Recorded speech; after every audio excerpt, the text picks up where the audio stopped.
Is everyone's backyard. Our Sky Islands have been identified as one of 5 areas in the world that needs to be protected and preserved for species survival.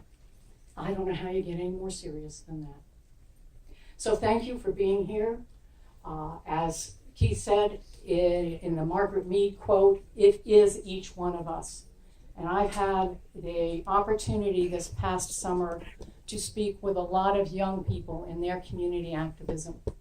And the advice that I give to them is, don't give up. Stand up, speak out, and keep going. Thank you.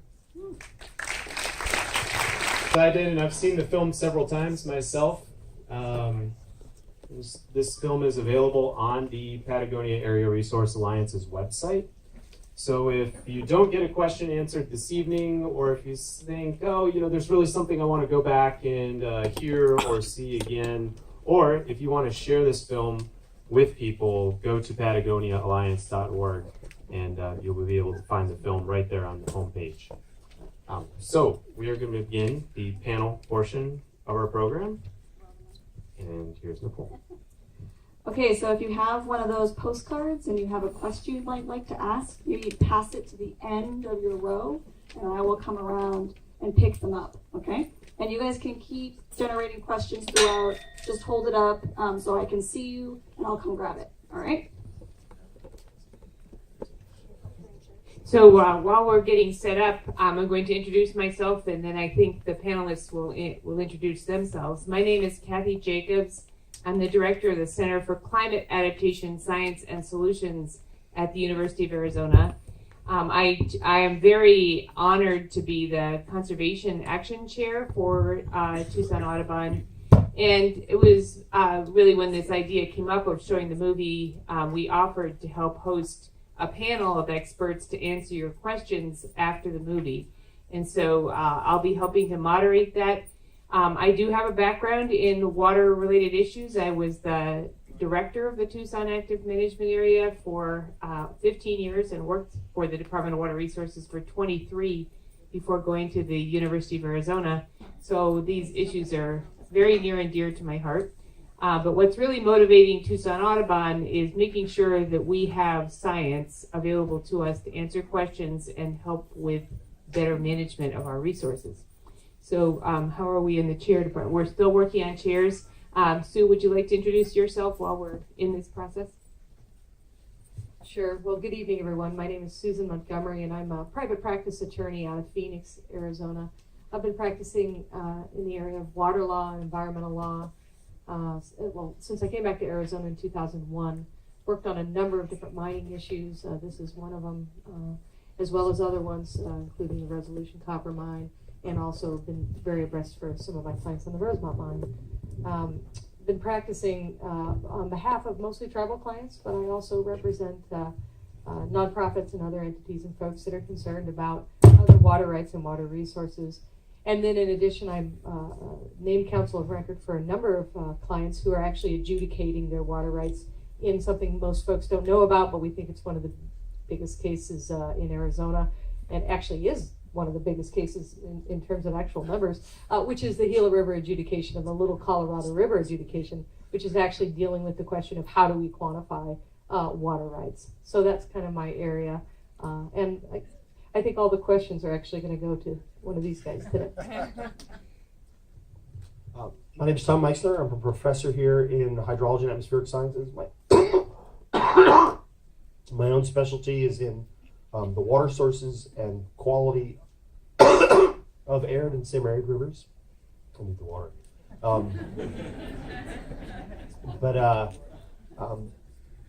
Yeah, I'll finish first.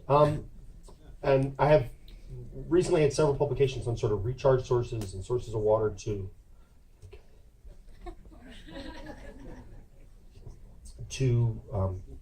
and as they might be affected by climate change in the Southwest. So, I will stand in for hydrologists, but I know there's others in the room who can correct me if needed. So.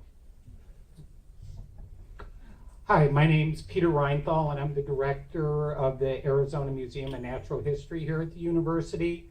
I'm here to advocate for somebody who needs water just as much as you do, if not more. That's the freshwater fish of Arizona. And I've been studying fish in Sonoyta Creek. And I've also been studying aquatic communities and food web dynamics in the Patagonia Mountains, and looking at the invertebrates and how they're impacted by acid mine drainages. I've been here for about 20 years now, but I've worked all around the world trying to conserve freshwater communities, and actually have set up 2 national parks, one in Malawi, Lake Malawi, the first freshwater underwater national park in the world specifically designed to protect the fishes, and also another one in Madagascar where everyone was focused on the lemurs, the megafauna, but I said no, we have to consider fish too.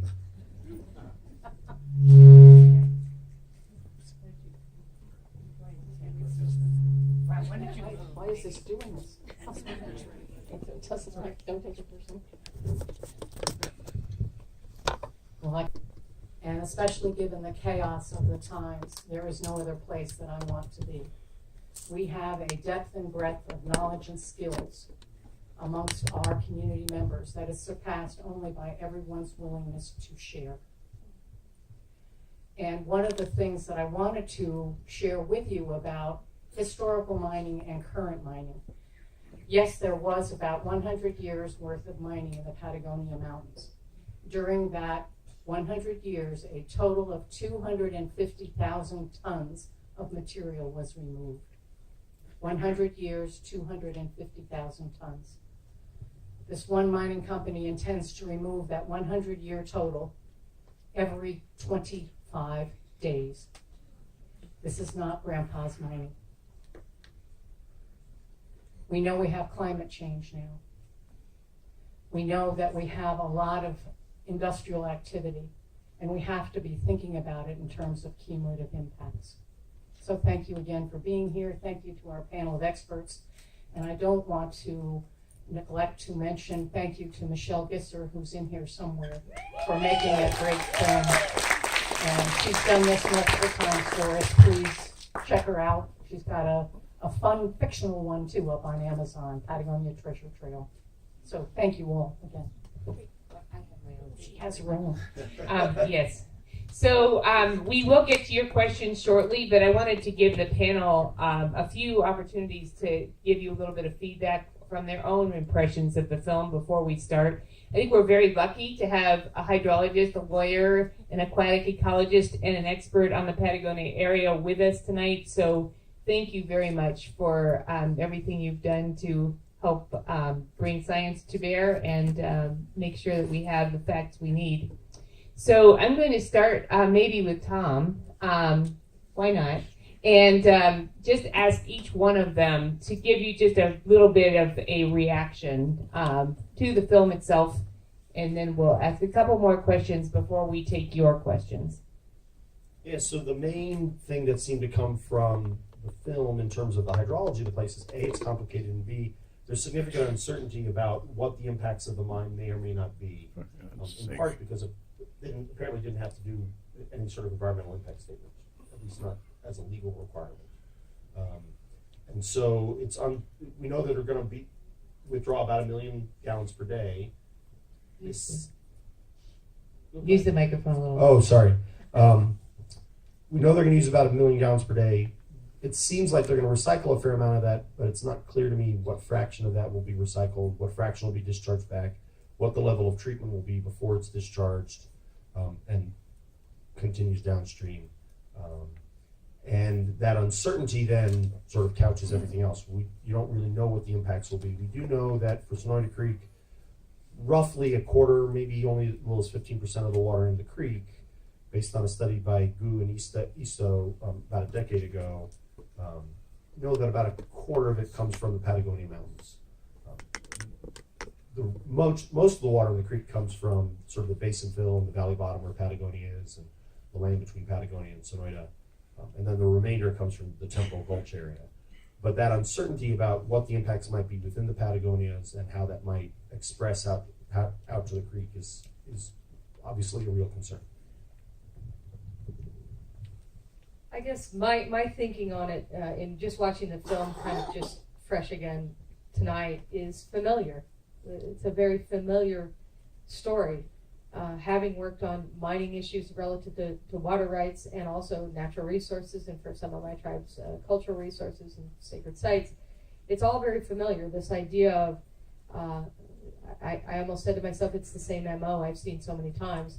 Large mining company comes into small town, uses a lot of fancy talk, convinces, tries to convince the town, as the gentleman from Earthworks said, divides the town sometimes, brings money, offers jobs, and there's not a lot of talk about the long term. And when we mean long term, we mean forever long term consequences of a mine like this. And there's that short term and the long term.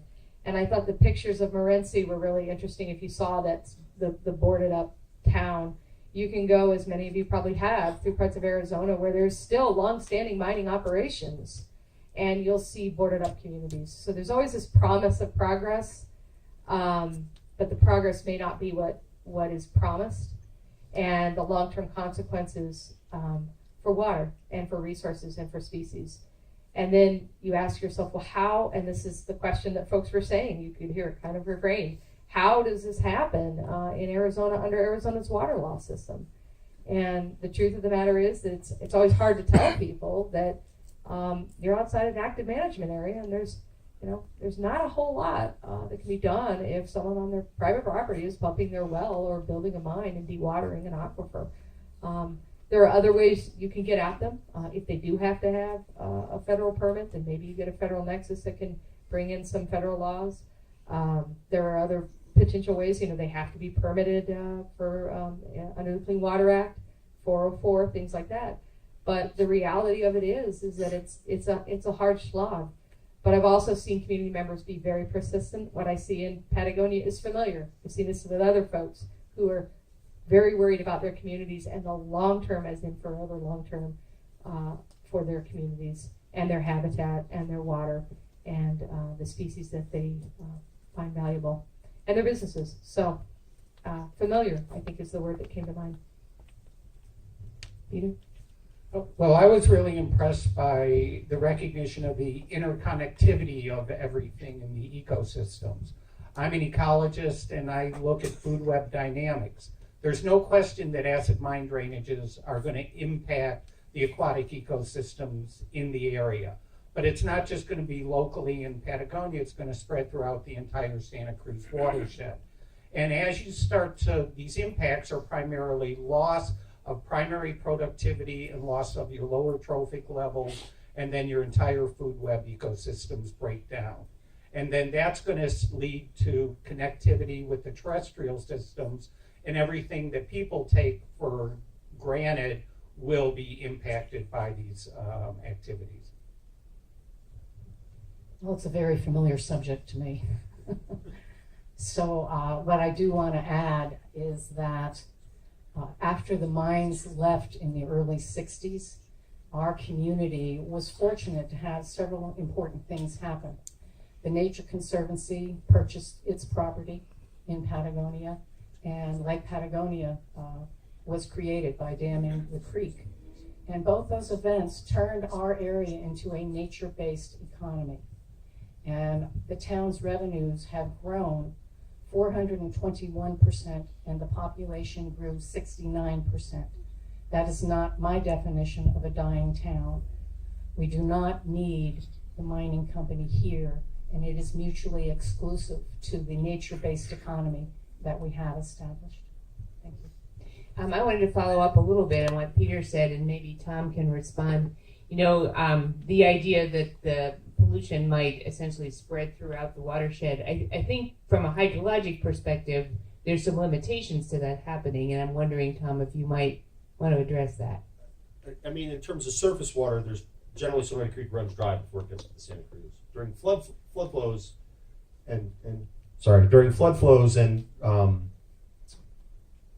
if there were sediment releases from tailings or other things, that would be a different story, and those could propagate through. An advantage of discharges occurring in Harshaw is that it is a limestone area that could hopefully minimize some some acidity longer term. But the tailings could move in large storms like we get occasionally. So, well, and the groundwater, the tailings may eventually be recharging groundwater and affect the quality of the groundwater and the springs in the system. And a need here is to understand how the springs may or may not be affected by the groundwater, but also the pumping, but also the water quality impacts of the mine. And of course, the treatment of the Right. mine effluent, the degree to which that's successful, and clearly there's no guarantee it will be, but that is the intent. Yeah, I mean, that seems to be their intent, and it's possible, as noted, it's not cheap, and it requires importing additional materials over time to maintain that treatment process. So. But I'd also like to point out the whole concept of airborne deposition and dust. And that isn't just restricted to an individual stream or groundwater, but that can be widespread. For example, at Aravipa Creek, there's been a Superfund site at the Klondike tailings, yet most of the lead that's getting into the food web there is from the Grand Reef mine. So it's a totally different mine that's causing the main contamination into the aquatic food web. And unless we do study these things and understand how this works, how these ecosystems work, we can just speculate a lot. I just want a little historic piece on the airborne deposition issue. If you're maybe familiar, if any of you have gone up in the Verde River, up to the Verde Valley, there's a very historic mine that was then eventually owned by it's now owned by Freeport, but it's long closed. But United Verde Copper Mine, I don't know if that rings a bell to anybody here, but at the turn of the century, the amount of contaminants that were in the air were so bad that it actually blacked out the sun, and many of the crops died from the farmers up in the Verde Valley. But the net result of that is even today, Freeport is having to go through and clean up in Clarkdale, in Camp Verde, and Cottonwood, actually clean up the soils out of people's yards. And this was happening in 2018, and the mine was around. I'm trying to remember. I want to say 1919-ish. Right, so open pit mines, of course, maybe a different situation than what we have going on here, but absolutely need to be concerned about air quality issues and implications for the environment. So I have already way more questions than I think we're capable of answering tonight, and I'm wondering if perhaps what we could do is put together answers to these questions in some kind of aggregate and make them available to people who have signed up for tonight's event at some point in the future, just because they're good questions. But why don't we start with the issue of essentially who regulates mining and what is the role of government in protecting us from all of this. Stu? Well, this is tricky, though. It's never easy, right? Because I'm a lawyer, I can never let it be easy. It depends. So, if this mine were on Forest Service land, right, or on BLM land, there would be different obligations. You would be, let's pick Forest Service land. There'd be a full mining plan of operations that would be developed. There would be a complete National Environmental Policy Act examination of this. They would have to receive a myriad of approvals from the Forest Service, and even then, it's not that great. I mean, this is still under the 1870 mining law. It's not 1872 mining law. It's not that great, okay? But under Forest Service or BLM, there are federal laws that come into play.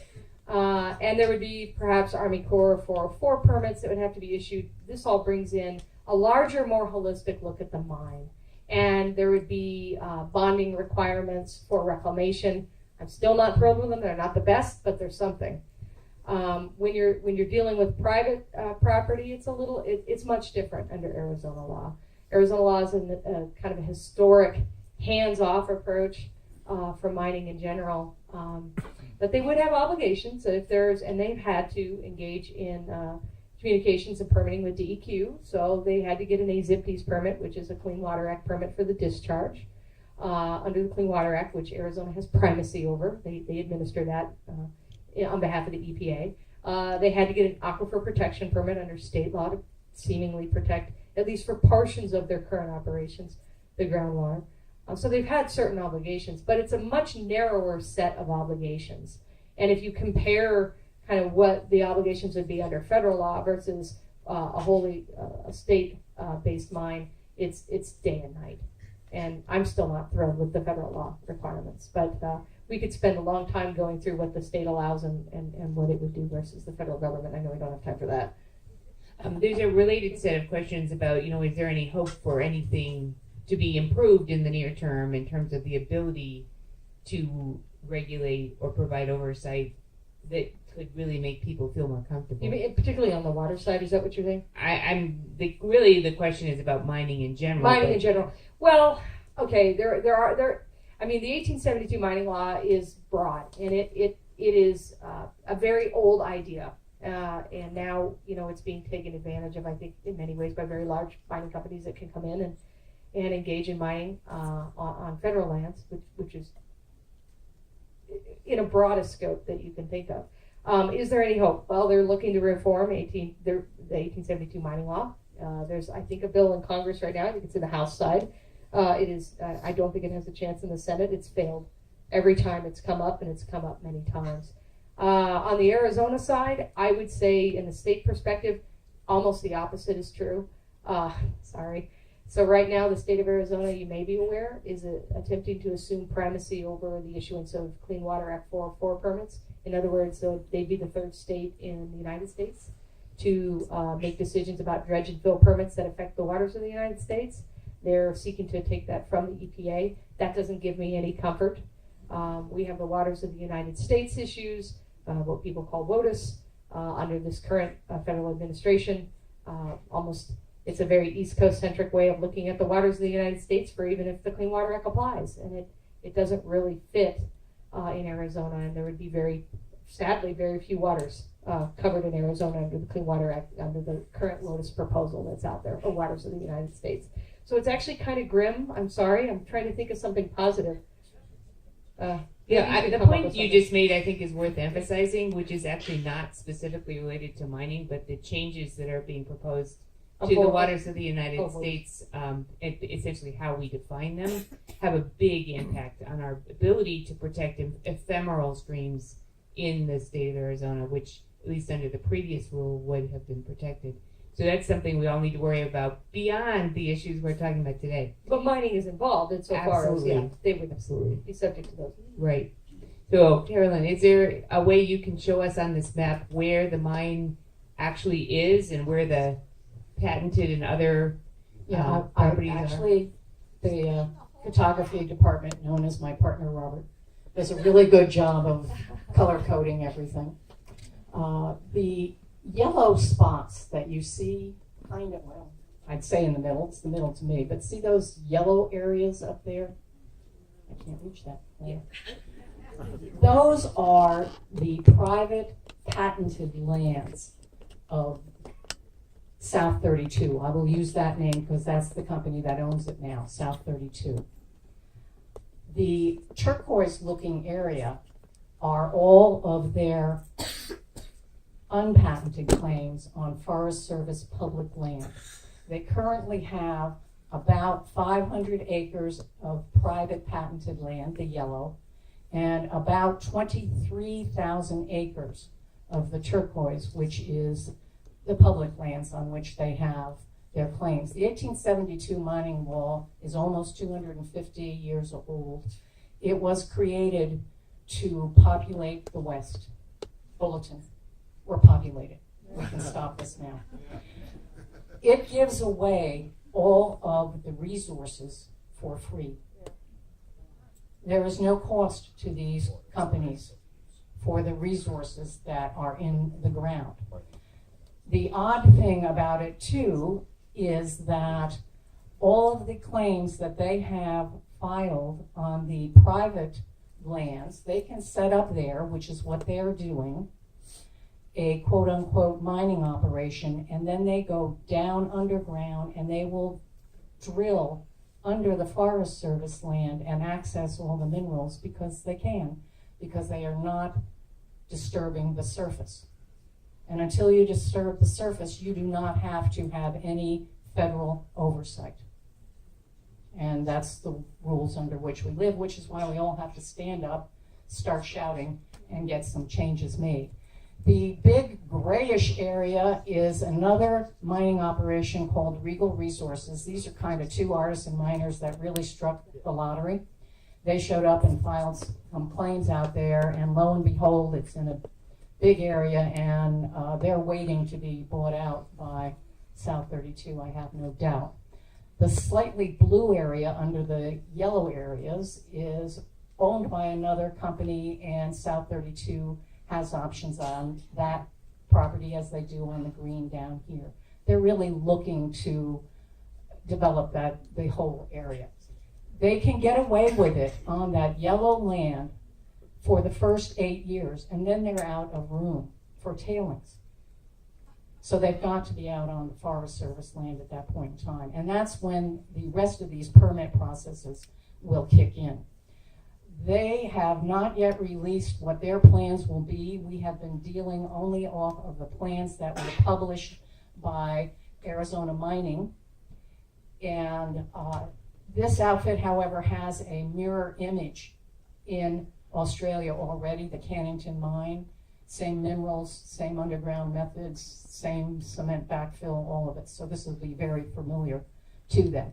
But as I said, they have multiple problems right now. One is they are landlocked and can't really get the materials out there as fast as they want. And that hopefully explains what is where. It's about 6 miles outside the town of Patagonia, or relationship of where it is. That entire claimed area, if you can see it, is about 8 miles across and about 10 miles long. So it's a substantial area out there. We have reports already from hunters that the bear traffic is down, coyotes are showing up where they haven't before, and the Mexican spotted owl hasn't been seen yet this year. Thank you. So another question, which I'm coming at you, Tom, so wake up there. Can you explain some of the challenges of treating mining water waste? And I don't know if you can, but we'll find out. So mine waste is they're gonna tend to use an acidic process, either native or bring in acid to dissolve the metals, to then treat the ore. I'm not as familiar with zinc mining as I am with copper mining. So, and then after that process, there are other metals that may not be of economic interest that will be left in the water, like the lead that Peter has studied. Those have to be treated somehow and fixed. Raising the pH, essentially by dissolving limestone, can go a long way towards doing that, because most of the metals tend to be much less soluble at higher pHs, and so they'll precipitate out, and then they can just deal with the sediments. And then, there could be issues with sediments that have metals associated with them then propagating through the system, depending on how they're disposed of. So, but the main treatment process would be to raise the pH, and then various sort of settling and flocculation processes to remove those metals. Great. Peter, are there specific species that you're, you can do two-fisted if you want, that you're particularly concerned about, aquatic species that are on the brink that you're really worried might be affected by this, or? Well, there's one endangered fish that's found in Sonoyta Creek, the top minnow, the Gila top minnow, and its population is extremely small right now, and but it's been coming back into Santa Cruz. So with the proper treatment of the wastewater treatment plant, the Santa Cruz top minnow populations have come back quite spectacularly. It's actually a feel-good story. And we found one in Tucson last year for the first time since 1942. But if you acidify or put metals into a system, then that's going to have negative impact on all the native species and also on the food web dynamics. And another one for you, Tom. I mean, if you were a betting person, what do you think the implications might be for drinking water in the town of Patagonia associated with it? I mean, my suspicion in the town of Patagonia is that the water quality will remain good for drinking water, just because of where the mine is, where it's discharging. But there are no sure things in life. But that would be my best guess. In terms of groundwater out in the Patagonias itself, I think that's more of a question. Again, because the mine is located in an area with limestone, I think that has some potential sort of ability to reduce the potential negative consequences on water quality to the drinking water of downstream areas. But, again, some of the biggest mine water quality problems do come from floods that were of unexpected size and caused releases. And the area has a history of getting tropical storms hitting it. So. Sue, question for you. What's the definition and significance of patented versus unpatented claims? Well, I'm not a mining lawyer, I'm a water lawyer. So, but I will tell you that if you have a patented claim, it's become basically a fee property. An unpatented claim there's a moratorium, as I understand it, on moving on mining on unpatented claims. So there's kind of a holding pattern on that, but if you have a patented claim, you can mine it, and you can do, it's basically private property. And you've gone through a process of discovery and showing that it has the properties for purposes of mining. And these are quite old. I mean, I remember looking at some of these, and they are quite old. I mean, Carolyn, maybe you want to address that part of it. Yeah, the escarpment claim is very old, and the 1872 mining law provision where you could change your land into patented land. Okay, this is the time for a slight confession. I was actually a miner for a while. I was an artisan miner. I left no tailings. I used no water. I did. I held the claims in the Patagonia Mountains, and I went up there casually on weekends with my hammer and took out some great-looking turquoise. Well, that's discovery under the That mining is law. discovery. Very good. That's right. Well, under the 1872 mining law, had I worked that 20-acre claim for X amount of time, I could have gone to them and said, okay, I like this claim, I'd like to keep it, please sell it to me. And under the 1872 mining law, they would charge me $5 an acre and the land would become mine. They did put that into abeyance about 15 years ago, but it is still in the law and could be reactivated at any time. We've got another one for you, Tom. How long does it take Sonoyta Creek water to move from Patagonia to Tucson via the Santa Cruz River?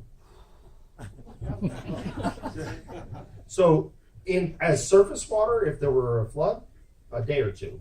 As groundwater, a long, long time. I mean, because essentially, what happens when the Santa Cruz River enters the Tucson Basin around just south of Green Valley, the basin occurs, and essentially the Santa Cruz River disappears into the sand, and then you're in the groundwater. And actually, the water would probably never get to Tucson. It would probably end up in someone's tap in Green Valley.